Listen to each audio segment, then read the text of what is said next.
Man City charges, Mark said. Man City charges. Right.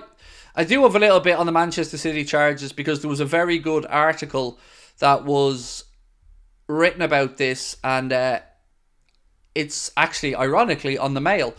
The Mail have said the first alleged breach, and breach which Manchester City faced the most charges from, claims from every season from 2009, 2010, all the way up to 2017, 2018. The accusation is that the Manchester side failed to follow the rules that states that member clubs must provide accurate financial information to the league. This allows the FFP a true and fair view of a club's revenue, which includes sponsorship deals and their operating costs, which involve player salaries. Every club in the Premier League signs up to a code of compliance, which essentially translates the clubs agreeing to behave themselves and provide the league with accurate and up-to-date accounts that are expected to be audited every year. Over the past few years, City have been accused of inflating the value of their sponsorships, which are connected to their owners. Another charge which City face accuses City of not being truthful in the reporting of their compensating they handed out to leaving managers over the course of multiple seasons. Basically saying that there was this undisclosed payments to managers. You may remember hearing something about Mancini when he was at Manchester City, that there was accusations that some of his wages were being paid via a different business or a different account. They also face accusations of reducing the cost of player and coach salaries by introducing a third party who paid a portion of their wages. All of City's 115 charges were first reported by German outlet Der Spiegel. So it does seem like the appetite is there from the football public to get a resolution here. What that resolution can entail, I guess, depends on how many of these charges they're found guilty of. It can range from fines, relegation, expulsion, point deductions. And the truth is, I don't think anybody knows what the outcome is going to be if found guilty, because it's uncharted territory. We all are emotionally involved in this, right? Particularly Liverpool fans, because we finished second to City on a lot of occasions, and if that was because of financial doping or because they were cooking the books, obviously you're going to be angry, right? And you're going to demand some type of retribution from the Premier League.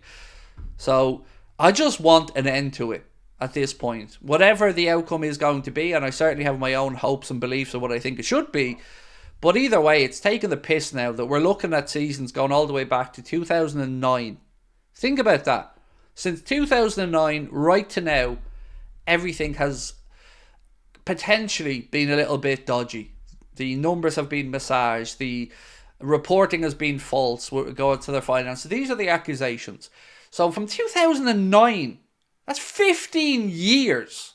15 years. Why has Manchester City charges thing taken so long? The sheer complexity of it is one answer. Other clubs have helped these investigations. So Chelsea, Everton, they've been helpful to the Premier League and opened up the books. City, apparently, very different, making everything difficult, making everything time consuming. And the hope through all of this has always been, and this is my opinion, that by the time the Manchester City case comes to being heard, everybody's either exhausted from it or are just at the point where they're like, well, no, City are a big team now. They've become a big team now. So they're earning money now. It's all legit. So from this point on, they're grand. But we can't ignore what got them to this point. You can't ignore the financial doping that they've been accused of. So for me, this has the potential to be one of the biggest sporting scandals in England ever. And if they are proven guilty, the Premier League, the English football, have to look after the best interests of the game in general and not just this juggernaut of a club that are winning trophies for fun. And you know, nobody will deny City's proficiency on the pitch. Nobody will deny that Guardiola is a great coach. Nobody will deny De Bruyne is a great player. But it's how you built the club to get to that point where you can attract those players that is in question here.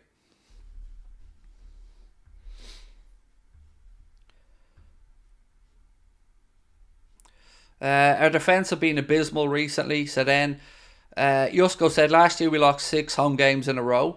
But last year we weren't competing for anything really, if you get me. Like, yes, last year was a horrendous year, and my God, some days I felt like just banging my head against the wall. But when you get to the point of challenging and we're getting to the business end of the season and we fade away, I can't speak for everybody, but for me that stings, It does, because you can argue about whether we should or shouldn't have been in this position, whether we've overachieved. It doesn't take away from the hurt, does it?